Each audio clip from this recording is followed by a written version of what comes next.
everyone, welcome back to Lay's Vlog. Today we're taking a quick journey through history from the pre-industrial age all the way to the present to see how people use media to communicate and share information. Let's get started!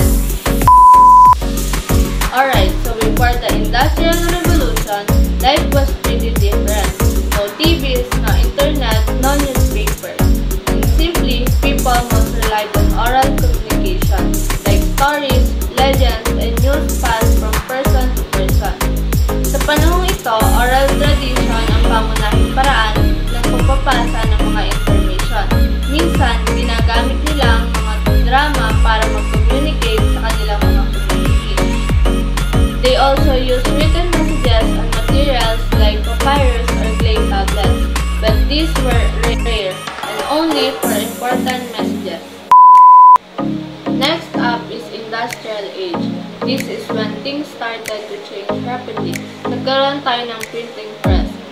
Newspapers, magazine, and books become popular ways to share news and stories with large audiences. This era also introduced telegraph and telephone, the first tools to send messages quickly over long distances. Imagine how revolutionary that was. Then came the electronic age.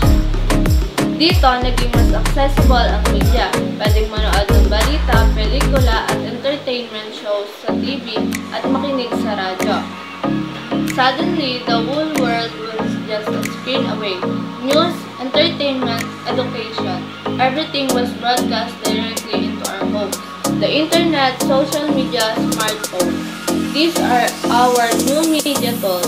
Dito, pwedeng mag-share ng news, memes, videos, kahit ano, kahit saan, basta may internet ka.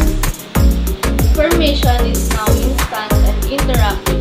We can connect with anyone around the world, share our ideas, and even create our own media content.